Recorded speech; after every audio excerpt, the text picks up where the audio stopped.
Today we are going to start new chapter sector of Indian economy. So आज हम पढ़ेंगे sector के बारे में। तीन टाइप के सेक्टर होते हैं, primary, secondary, tertiary. So guys उनके अंदर जो एक्टिविटियां होती हैं हम उनके बारे में पढ़ेंगे। हम पहले बात कर लेते हैं प्राइमरी की। So there are many activity which are undertaken directly use of natural resources. इसका मतलब ये है कि यहाँ पे जो हम प्राइमरी की बात कर रहे हैं, जो बहुत सारी एक्टिविटी होती है जो डायरेक्टली नेचुरल रिसोर्सेज से जुड़ी होती हैं, यानी कि नेचुरल रिसोर्सेज हो गया, वुड हो गई, फिशिंग हो गई, ये सारी जो नेचर से रिलेटेड है वो किसके अंडर आती है? प्राइमरी सेक्टर के अंडर आती है। सो गाइस हम जो ये प्राइमरी सेक्टर के अंडर, यानी कि प्राइमरी सेक्टर के अंदर जो हम गुड बनाते हैं, जो भी हम रॉ मटेरियल प्रोवाइड कराते हैं, तो वो कैसे मिलता है हमें? एक्सप्लॉयटेशन ऑफ नेचुरल रिसोर्सेज, यानी कि हम जो नेचुरल रिसोर्सेज को खराब करने के बाद, मतलब उसे डिस्ट्रॉय करने के बाद सारी बेसिक नीड पूरी कर पाते हैं, यानी कि रॉ मटेरियल की नीड पूरी कर पाते हैं। क्यों? अब प्राइमरी सेक्टर क्यों इंपॉर्टेंट है? बिकॉज इसका इंपॉर्टेंट इसलिए है क्योंकि ये बेस है। किसका बेस है? ये बेस है किसका? सारे जो प्रोडक्ट बनते हैं, यानी कि आपके रॉ मटेरियल, यानी कि आपके बैट से लेके फुटबॉल तक, या फिर ऐसी जो सारी चीजें हैं, ये उनका बेस है। क्यों भाई? जब तक नेचुरल रिसोर्सेज नहीं होंगे, जब हमारे पास रॉ मटेरियल नहीं होगा, तब तक हम अपनी चीज को फुलफिल कैसे कर पाएंगे? जैसे आप बुक ले लो, आता है फॉरेस्ट से आता है। सो गाइस अगर हमारे पास पेपर ही नहीं होंगे तो हम बुक कैसे बनाएंगे? तो ये हमारा बेसिक स्टेप होता है चढ़ने के लिए, पहला कदम होता है चीज को कैसे स्टार्ट करें। हम बहुत पहले से बहुत सारे नेचुरल प्रोडक्ट ले रहे हैं। कहाँ से ले रहे हैं? वी गेट फ्रॉम एग्रीकल्चर, ये भी प्राइमरी के अंदर आता है। एग्रीकल्चर से ले रहे हैं, डेयरी से ले रहे हैं, फिशिंग, जो हम फिशिंग करने जाते हैं, मछली पकड़ते हैं, उधर से हम फूड ले रहे हैं। फॉरेस्ट्री से मैंने आपको बताया है कि फॉरेस्ट्री क्या, जैसे जंगल हो गए, ये सारी चीज से हम ले रहे हैं। सो ये इन सेक्टरों से हम बहुत सारे क्या ले रहे हैं? नेचुरल प्रोडक्ट्स ले रहे हैं, और इसी को बोलते हैं एग्रीकल्चर और रिलेटिव सेक्टर। एग्जाम्पल के जैसे है, हम लेते, जैसे हमें पोटैटो वगैरह मिलते हैं, वेजिटेबल्स मिलते हैं, कहाँ से मिलते हैं? हमें एग्रीकल्चर से मिलते हैं। जैसे आप डेयरी की ले लो, डेयरी से क्या हो गया? हम समझते हैं, डेयरी से हम ये समझते हैं कि हम मिल्क प्रोडक्ट से, मिल्क प्रोडक्ट जैसे आप कर्ड ले, पनीर ले लो, कहाँ से मिलते हैं? ये हमें सारे मिलते हैं प्राइमरी सेक्टर, यानी कि एग्रीकल्चर से, डेयरी से, फिशिंग, फॉरेस्ट्री से। सो आई होप आपको ये समझ आ गया होगा। ये सारी जो एक्टिविटीज मैंने आपको बताई हैं, ये सारी प्राइमरी सेक्टर की है। अब हम आगे पढ़ेंगे सेकेंडरी सेक्टर, फिर उससे आगे मैं आपको बता दूंगा, एक्सप्लेन कर दूंगा टर्शरी सेक्टर होता क्या है। सो गाइस अब हम आगे पढ़ेंगे सेकेंडरी सेक्टर। तो गाइस अब हम बात कर रहे हैं सेकेंडरी की। Secondary sector, secondary sector basically क्या होता है? मोटा मोटा सेकेंडरी सेक्टर का मतलब ये होता है कि ये हमारे रॉ मटेरियल को कन्वर्ट करता है फिनिश गुड में। यानी कि जैसे हमारे पास कोई भी चीज आती है, जैसे कोई भी बैट आता है, तो बैट कैसे बनता है? आपको पता है, वुड से बनता है। तो वुड कहाँ से आती है? वुड फॉरेस्ट से आती है।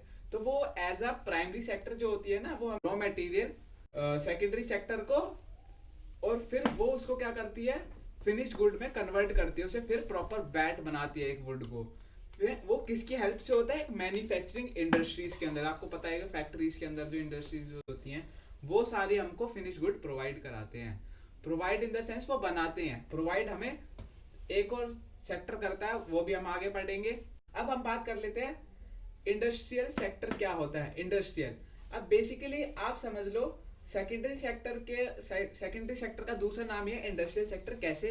क्योंकि बहुत सारी इंडस्ट्री, अलग अलग इंडस्ट्री को मिला के एक जो इंडस्ट्री बनती है, उसे बोलते हैं इंडस्ट्रियल सेक्टर। तो गाइस बहुत सारी फैक्ट्री और इंडस्ट्री को मिला के बनता है इंडस्ट्रियल सेक्टर।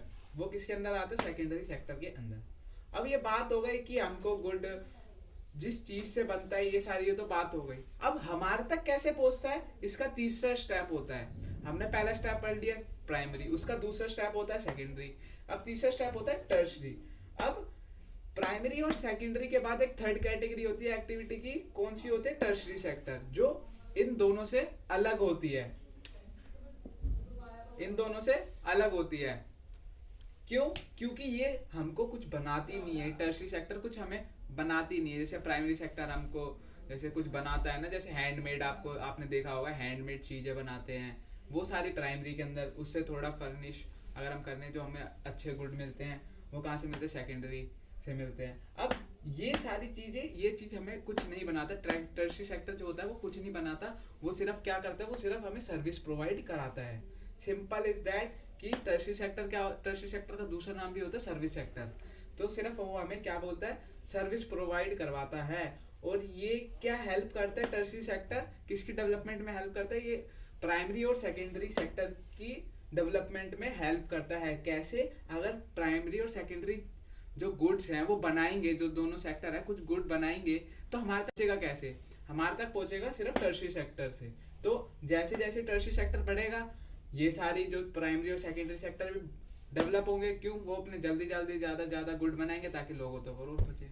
तो आई होप आपको प्राइमरी, सेकेंडरी, टर्शियरी तीनों सेक्टर आपको समझ आ गए होंगे। गाइस, हमने पहले वाले टॉपिक में ये पढ़ा था कि प्राइमरी, सेकेंडरी, टर्शियरी सेक्टर होते क्या है। प्राइमरी क्या होता है, बेसिकली आप ये समझ लो मोटा मोटा कि प्राइमरी सेक्टर किससे रिलेटेड होता है, रॉ मटेरियल से। और रॉ मटेरियल कहाँ से आता है, नेचुरल रिसोर्सेज से। उसके बाद जो प्राइमरी सेक्टर है वो किधर बेचता है अपना रॉ मटेरियल, सेकेंडरी सेक्टर में। सेकेंडरी सेक्टर में बेचता है, सेकेंडरी सेक्टर क्या करता है, उस रॉ मटेरियल को फिनिश गुड में बनाता है।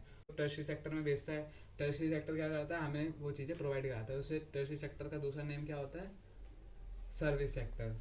सो गाइस, अब आपको पता चल गया होगा कि तीनों सेक्टर के बारे में। अब हम आगे पढ़ते हैं कि next topic, comparing the three sector. Guys, आपको तो पता ही होगा कि तीनों सेक्टर के अंदर लार्ज नंबर पे क्या होती है, गुड्स एंड सर्विसेज प्रोड्यूस होते हैं लार्ज नंबर पे। तो इससे ये क्या पता चल रहा है, इससे ये पता चल रहा है कि भाई लार्ज नंबर पे गुड बन रहे हैं, तो भाई कौन बना रहा है, लोग बना रहे हैं। तो इससे लार्ज नंबर पे एम्प्लॉयमेंट भी जनरेट हो रही है। सो गाइस, हमें ये तो पता चल गया कि लार्ज नंबर पे एम्प्लॉयमेंट भी है और लार्ज स्केल पे प्रोडक्शन भी हो रही है तीनों सेक्टर के अंदर।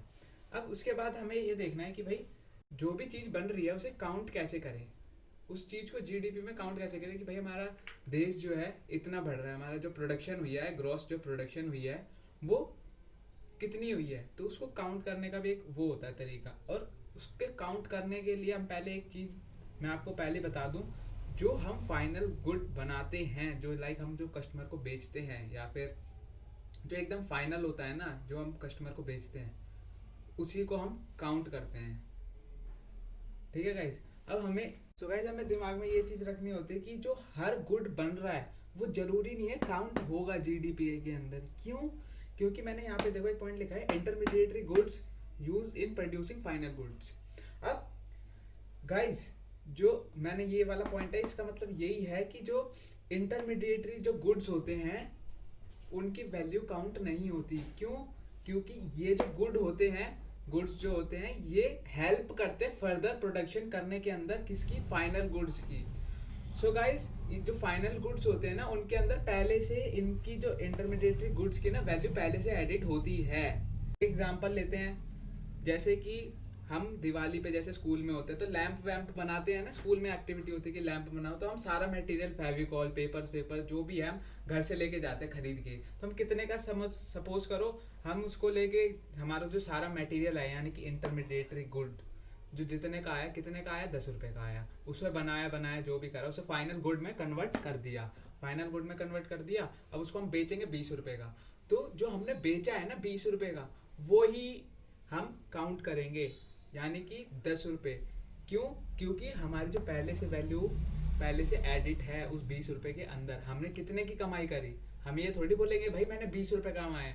भाई ये तो देखो कि हमारा जो एक्सपेंस था वो तो पहले 10 रुपए का था, जो हमने सामान खरीदा था वो तो पहले 10 रुपए का था, तो हमने कितने की कमाई करी, सिर्फ 10 रुपए की।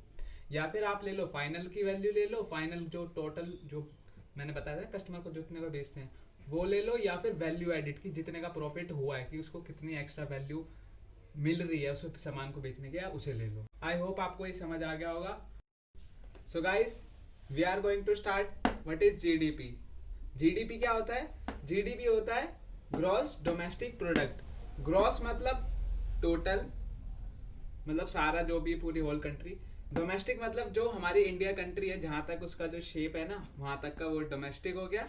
और प्रोडक्ट, गाइज आपको इसकी फुल फॉर्म से यानी कि नाम से ही आपको इसकी डेफिनेशन समझ आ जाएगी, क्योंकि इसकी डेफिनेशन में अगर आप गौर करोगे, मतलब सारा देश में बना हुआ प्रोडक्ट, यानी कि मेड इन इंडिया समझ लो, या फिर जीडीपी अगर हम दूसरे देश की बात करते हैं तो उस देश के अंदर बना होना चाहिए।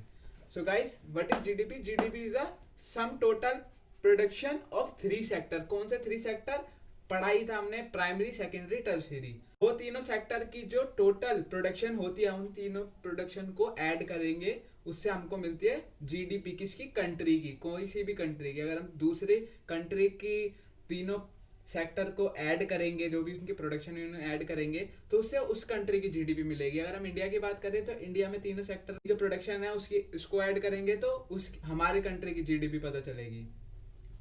GDP it is the value of all the final good and services produce with in a country. मैंने आपको बताया था, नाम से ही पता चल रहा है, जो सारा जो फाइनल गुड एंड सर्विसेज बन रहा है ना, उनकी वैल्यू किस में प्रोड्यूस होनी चाहिए? विद इन अ कंट्री, हमारी कंट्री के अंदर, या फिर जहाँ पे भी बन रही है ना उस साल के अंदर, वो हमारी कंट्री में बनी होनी चाहिए। इसे बोलते हैं जीडीपी, जो मैंने आपको पहले ही बताया था कि नाम से क्या होता है। तो ये जीडीपी क्या दिखाती है हमें? हमारी कंट्री कितनी ग्रोथ कर रही है, यानी कि हमारी इकोनॉमी जो है कितना ग्रो कर रही है। जैसे हमने देखा था कि लॉकडाउन में जो हमारी जो जीडीपी थी कितनी थी? -23% थी, और चाइना की बढ़ रही थी, सबसे कम हमारी थी। लॉकडाउन लग चुका था और सारे काम बंद थे, तो कोई प्रोडक्शन नहीं हो रही थी, तो इस वजह से हमारी जो जीडीपी थी वो कम थी। अब हमारी जो जीडीपी है वो थोड़ी थोड़ी बढ़ रही है। तो जीडीपी है हमें क्या प्रोवाइड कराता है? हमें टोटल प्रोडक्शन प्रोवाइड कराता है। कोई भी एक पर्टिकुलर ईयर की किसकी प्रोडक्शन प्रोवाइड कराता है? तीनों सेक्टर की टोटल प्रोडक्शन बताता है कि इस साल में इतनी प्रोडक्शन हुई है तीनों सेक्टर के अंदर। आई होप आपको ये समझ आ गया होगा व्हाट इज जीडीपी, कि जीडीपी क्या होता है। अब हम आगे पढ़ेंगे, कंपेयर करेंगे तीनों सेक्टर को, प्राइमरी, सेकेंडरी, टर्शियरी को ग्राफ के थ्रू। तो गाइस, अब हम पढ़ रहे वही कंपैरिजन ही पढ़ रहे, लेकिन अब समझेंगे ग्राफ के थ्रू। तो जीडीपी में प्राइमरी, सेकेंडरी, टर्शियरी सेक्टर का कितना रोल है। सो गाइस, आपको पहले मैं ग्राफ समझा देता हूँ। ये जो ब्लैक वाला है, ये जो ऊपर वाले जो ब्लैक वाले हैं वो टर्शियरी सेक्टर है। मैंने यहाँ पे अंडरलाइन करके बता रखा है कि कौन सा कलर का कौन सा सेक्टर है। ये ब्लू वाला प्राइमरी है, रेड वाला सेकेंडरी है, ब्लैक वाला आपको पता ही टर्शियरी है। सो गाइस, अब हमने ये देखा है कि सो गाइस, जैसे आपको दिख रहा होगा कि 1973 और 1974 में जो तीनों सेक्टर में प्रोडक्शन तो बढ़ी है, लेकिन जो प्रोडक्शन बढ़ी है सबसे ज्यादा टर्शियरी सेक्टर में बढ़ी है। तो वैसे ही अगर इसकी बात करें 2013 और 2014 की बात करें, इन तीनों सेक्टर में प्रोडक्शन बढ़ी है, लेकिन जो सबसे ज्यादा प्रोडक्शन किस में बढ़ी है? टर्शियरी सेक्टर में। क्यों? जब तक अब टाइम चेंज होता है, जब मनी आ जाती है, तो लोग क्या सोचते हैं कि भाई अब हम काम नहीं करेंगे, अब हम सर्विस सेक्टर को बोलेंगे कि हमारे लिए काम करो। तो इसलिए लोगों ने जो टर्शियरी सेक्टर है वो सबसे ज्यादा बढ़ा। इसके कुछ 4 रीजन भी हम आगे पढ़ेंगे। तो लोगों ने ना प्राइमरी सेक्टर से निकल के कुछ गए सेकेंडरी में गए और कुछ गए सर्विस सेक्टर के अंदर। सो इसके हम 4 रीजन पढ़ते हैं। पहला रीजन है कि गाइज, आपको तो पता ही होगा कि हर कंट्री में बेसिक फैसिलिटीज तो दी जाती है। कौन सी फैसिलिटीज? जैसे हो गई हॉस्पिटैलिटी की, हो गई एजुकेशन की, हो गई टेलीग्राम की, हो गई, ये सारी फैसिलिटीज, ये बेसिक फैसिलिटीज हर डेवलपिंग कंट्री में प्रोवाइड की जाती है। ये एक गवर्नमेंट की रिस्पॉन्सिबिलिटी होती है कि ये चीजें तो प्रोवाइड करी जाएं। अब ये सारी चीजें हमें सरकार हमें चीजें प्रोवाइड कर रहा है, तो हमें प्रोवाइड कर रहे हैं। एजुकेशन हमें किस में आएगा? टर्शियरी सेक्टर में। सेकेंडरी सेक्टर में थोड़ी आएगा, ये तो इंडस्ट्रियल सेक्टर हो गया। अब ये कौन सा सेक्टर है? ये टर्शियरी, क्योंकि वो हमें एजुकेशन प्रोवाइड कर रहे हैं। हॉस्पिटैलिटी, जो रहने का खर्चा, जो हमारी देखभाल हो रही है, ये सब हो रहा है, वो कहाँ हो रहा है? टर्शियरी सेक्टर में आ रहा है। और टेलीग्राम जो टेक्नोलॉजी है, ये सारी टर्शियरी सेक्टर में, क्यों हमें चीजें प्रोवाइड कर रहा है। सो गाइस, पहला तो हो गया। अब सेकंड रीजन ये है, तो गाइस जैसे हमने पहले भी बोला था कि जैसे जैसे जो टर्शियरी मतलब जो प्राइमरी और सेकेंडरी सेक्टर डेवलप होते हैं, तो उससे जो टर्शियरी सेक्टर है वो भी डेवलप होता है। क्यों? अगर जैसे प्राइमरी सेक्टर है, अब रॉ मटेरियल कैसे जाएगा? लोग थोड़ी लेके जाएंगे, ट्रांसपोर्टेशन लगेगा। ट्रेड लगेगा, ये सब चीज़ें लगेगी। ये कौन प्रोवाइड कराता है? हमें टर्शियरी सेक्टर प्रोवाइड कराता है। तो टर्शियरी सेक्टर हमें प्रोवाइड कराता है जैसे जैसे चीज़ें, मतलब जैसे जैसे प्राइमरी और सेकेंडरी सेक्टर के अंदर डेवलपमेंट होगी, उसी हिसाब से, मतलब उसी तेजी से जो होगा टर्शियरी सेक्टर के अंदर भी डेवलपमेंट होगी, क्योंकि ये हमारे को एक तरीके से चीज़ें हमें बहुत ज़्यादा प्रोवाइड करता है। एक तरीके से समझ लो, टर्शियरी सेक्टर है ना, वो बहुत इंपॉर्टेंट है। अगर टर्शियरी सेक्टर नहीं होगा ना तो चीज़ हमारे पास आ ही नहीं सकती। क्यों? क्योंकि जो टर्शियरी सेक्टर है हमें क्या प्रोवाइड कराता है? बहुत सारी सर्विस प्रोवाइड कराता है। अगर हम ट्रेड के मामले में बात करें तो हमें ट्रांसपोर्टेशन लगता है, ट्रेड लगता है, स्टोरेज लगता है, ऐसी बहुत सारी चीज़ें हैं जो हमें टर्शियरी सेक्टर प्रोवाइड कराता है। तो जैसे अगर हम बात करें, सेकेंडरी सेक्टर ने कोई गुड बनाया है, नई टेक्नोलॉजी बनाई है, तो वो हमारे तक पहुंचेगी कैसे? हमारे तक कैसे पहुंचेगी? वो हमें सर्विस सेक्टर प्रोवाइड कराएगा। जैसे आपने कोई भी अमेजोन या फ्लिपकार्ट से कोई किसी से भी आप चीज़ ऑर्डर करते हो तो आपके पास आती कहाँ से? आप खुद जाते हो लेने? नहीं, आप खुद नहीं जाते, हमें सर्विस सेक्टर यानी कि टर्शियरी सेक्टर, एक डिलीवरी बॉय आता है ना हमको देने के लिए, तो वो कौन सी कैटेगरी में आएगा? वो टर्शियरी सेक्टर के अंदर आएगा। सो गाइस, ये हो गया दूसरा। अब तीसरा है, अब हमें पता है कि भाई जैसे जैसे ये सारी चीज़ें बढ़ेगी तो क्या होगा? इनकम भी बढ़ेगी लोगों की। जैसे होता है ना कि भाई मैं 10,000 कमा रहा हूँ, थोड़ा और अच्छा कमा लिया तो लग्जीरियस लाइफ हो गई उसके लिए। तो अब जैसे जैसे हम ज़्यादा कमाएंगे तो हमारी जो डिमांड है वो ज़्यादा बढ़ेगी। मतलब जैसे जैसे ज़्यादा हम कमाएंगे तो उससे क्या होगा? हम डिमांड ज़्यादा करने लगेंगे, तो डिमांड ज़्यादा करने लगेंगे तो उससे क्या होगा? सर्विस सेक्टर बढ़ेगा, वो हम सर्विस ज़्यादा मांगेंगे। जैसे हम किसी भी रेस्टोरेंट में जाते हैं तो हमें वो क्या प्रोवाइड कराते हैं? जैसे हम ऑर्डर करते हैं तो हमें सर्विस प्रोवाइड करा रहे हैं। किसकी? फूड की सर्विस प्रोवाइड करा रहे हैं। हम ये तो नहीं जाके खुद जाके लेके आते हैं, वो हमें सर्विस प्रोवाइड कर। तो ये एक पॉइंट हो गया कि जैसे जैसे इनकम बढ़ेगी हमारी डिमांड बढ़ेगी तो हम सर्विस सेक्टर की तरफ ज़्यादा मूव करेंगे। सो गाइस, चौथा पॉइंट मैंने आपको पहले ही बता दिया है कि टेक्नोलॉजी की वजह से चेंज। टेक्नोलॉजी की वजह से चेंज, जैसे आप देख लो कि जैसे अब आजकल आने वाले समय में जो डिलीवरी है वो कोई पर्सन नहीं करेगा। आने वाले समय में कौन करेगा? ड्रोन से। हम देखते हैं ना बहुत सारे ड्रोन वगैरह हम चलाते हैं। तो ड्रोन वगैरह जो चलाते हैं वो किस वजह से? वो एक सर्विस प्रोवाइड करने में भी हेल्प करते हैं। कैसी? जैसे आप डिलीवरी की सर्विस देख लो, ऐसी ऐसी सर्विस हमको टेक्नोलॉजी की वजह से भी जो सर्विस सेक्टर है वो बढ़ रहा है। क्यों? अब टेक्नोलॉजी हमें क्या करता है? टेक्नोलॉजी हमारा काम इजी करता है। कैसे काम इजी करता है? हमें सर्विस प्रोवाइड करा के।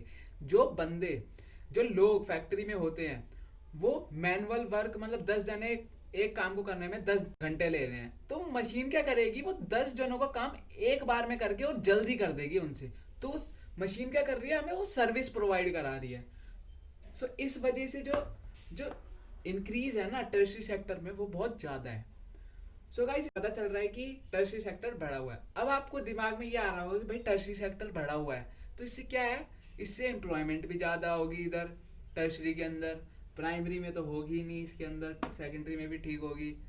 तो गाइस, उसी को करने के लिए आगे बढ़े। सो गाइस, अब बात करते हैं एम्प्लॉयमेंट की। जो तीनों सेक्टर है उसमें कितना, कौन सा सेक्टर कितनी परसेंटेज शेयर, मतलब परसेंटेज दे रहा है एम्प्लॉयमेंट के नाम पे। यहाँ पे तो हमने देख लिया कितना ये हो रहा है। अब हम बात करते हैं, यहाँ पे आपको दिख रहा होगा कि भाई ये बहुत ज़्यादा दे रहा है तो यहाँ पे एम्प्लॉयमेंट भी ज़्यादा होगी। नहीं, आउट ऑफ 100% ये सिर्फ 27 दे रहा है परसेंटेज। और हम बात करें जैसे यहाँ पे प्राइमरी, देखो प्राइमरी कितना है? सिर्फ इतना है, बहुत कम है प्राइमरी। और यहाँ पे देखो एम्प्लॉयमेंट कितनी है, यहाँ 49 है सिर्फ यहाँ पे। और जैसे कि आप, अब हमने यहाँ पे बेस ले 2011 से 2012, और हम बात यहाँ पे करें 1970, यहाँ पे तो हमें पता है कि धीरे धीरे टर्शियरी बढ़ रहा था लेकिन उतने हिसाब से नहीं। क्यों? यहाँ पे जब हम पुराने टाइम पे, आपको पता ही हो लोग कहाँ अंगेज थे? लोग अपने एग्रीकल्चर फील्ड में सबसे ज़्यादा अंगेज थे। तो ऑब्वियस सी बात है, जब कॉलोनियल पीरियड चल रहा था तब लोग सबसे ज़्यादा कहाँ अंगेज थे? जब पुराने टाइम पे, जब टेक्नोलॉजी वगैरह कुछ नहीं आई थी, तो लोग सबसे ज़्यादा अंगेज थे एग्रीकल्चर सेक्टर में। और उसके बाद थोड़े से जो पैसे वाले थे वो थे सेकेंडरी में। फिर उसके बाद जो भाई, अब सेकेंडरी में लोगों को सर्विस तो चाहिए, तो थोड़े से लोग। बात करते हैं इसकी 2011 से 2012 की। सो यहाँ पे जो एम्प्लॉयमेंट है कितनी है? 49, मतलब यहाँ पे एम्प्लॉयमेंट कितनी है? 49% है। और सेकेंडरी में 24, और सबसे कम कितनी है? मतलब उससे थोड़ी ज़्यादा टर्शियरी सेक्टर में है 27%। सो गाइस, अब आपको लग रहा होगा कि भाई जो अब यहाँ पे आपको लग रहा है कि भाई यहाँ पे अभी भी कम है, तो आने वाले टाइम पे तो और भी कम होता जाएगा ना प्राइमरी सेक्टर, लोग तो टर्शियरी या सेकेंडरी सेक्टर में बढ़ेंगे। तो जैसे देखो यहाँ पे इतनी परसेंटेज एम्प्लॉयमेंट की क्यों ज़्यादा है, इसके कुछ वैलिड रीज़न है गाइज। यहाँ पे ना एक नाम की अनएम्प्लॉयमेंट होती है, अंडर एम्प्लॉयमेंट या फिर डिस्गाइज अनएम्प्लॉयमेंट। ये एम्प्लॉयमेंट क्या होती है, अनएम्प्लॉयमेंट क्या होती है, ये अनएम्प्लॉयमेंट ऐसी होती है कि यहाँ पे पर्सन वर्क तो कर रहा होता है, लेकिन उसकी जो वर्क जो आउटपुट आ रहा होता है वो हम काउंट नहीं करते, मतलब इतना इफेक्टिव नहीं होता। सपोज करो जैसे एक फील्ड है, सपोज जैसे ये एक फील्ड है, यहाँ पे सिर्फ 5 जने मिलके इसको पूरा कल्टीवेट कर सकते हैं। तो अगर इसी पे 10 लोग मिलके और क्या कर लेंगे भाई, इतनी सी जमीन है, इतना ही उगा सकते हैं, कम ही उगा सकते हैं। मतलब सपोज कर लो 5 जने हैं, 5 क्रॉप उगा सकते हैं इस फील्ड पे सिर्फ, ये मतलब इसकी कैपेसिटी भी 5 की है। अब 10 जने मिलके भी 5 उगा रहे हैं, तो इसका फायदा क्या है, आउटपुट तो सिर्फ 5 ही आएगा ना। जो गाइस जैसे आपने देखा होगा लॉकडाउन हुआ था, हैं लोग अपने गांव गए थे वापसी, तो गांव में आप उनको पता था कि भाई खेत खलियान है भाई, वहां पे थोड़ा काम काम करके अपना सर्वाइवल यानी कि खाना पीना अपना निकाल लेंगे आराम से। तो जब लॉकडाउन हुआ था तो बहुत सारे जो लोअर सोसाइटी के लोग थे, यानी कि वो होते हैं ना लेबर क्लास लोग होते हैं, वो कहाँ गए थे, वो अपने गांव गए थे। तो गांव जाके उन्हें ये लग रहा था कि भाई जाएंगे गांव में खाने को तो मिल ही जाएगा। तो वो क्या कर रहे थे, जैसे अगर गांव में बहुत कम लोग, जैसे उनके होते हैं ना रिश्तेदार, दादा दादी, ये सभी क्या होते हैं, अंगेज होते हैं। किसके अंदर अंगेज होते हैं, एग्रीकल्चर के अंदर, ठीक है, एग्रीकल्चर के अंदर होते हैं। अब तो वहां पे अगर उसके पूरी फैमिली वापस जो शहर में रह रही है वो वापसी पूरे गांव में पहुंच जाएगी, हैं तो वो लोग क्या करेंगे भाई, कोई काम तो है नहीं, तो वो सीधा जाएंगे फील्ड के अंदर।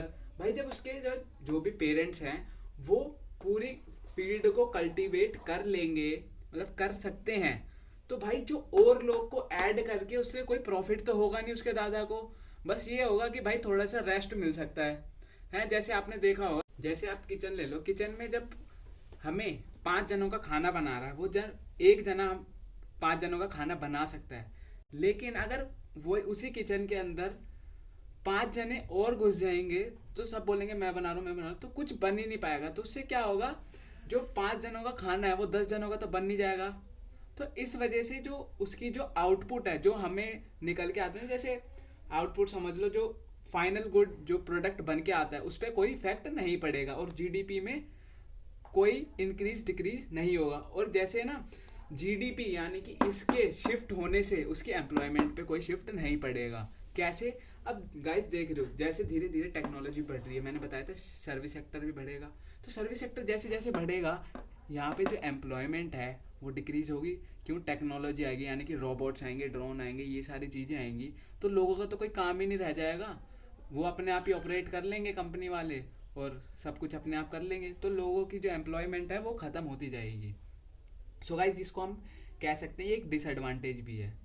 क्यों भाई, देखो जैसे अब एक पर्सन है वो अपना कमा रहा है, खा रहा है, तो अपनी सर्वाइवल अपनी लाइफ जी रहा है, लेकिन जैसे जैसे वो अपनी जॉब छोड़ता जाएगा या फिर जॉब से निकाल दिया जाएगा तो वो क्या करेगा, वो कुछ नहीं करेगा, वो अपना रिक्शा चलाएगा, भाई सर्वाइवल के लिए कुछ तो चाहिए, रिक्शा चलाएगा या सब्जी बेचेगा, ऐसे कुछ चीज़ करेगा। तो अब इससे ये पता चल रहा है कि जो हमारे इंडिया में जॉब की बेस्ट अपॉर्चुनिटी नहीं है।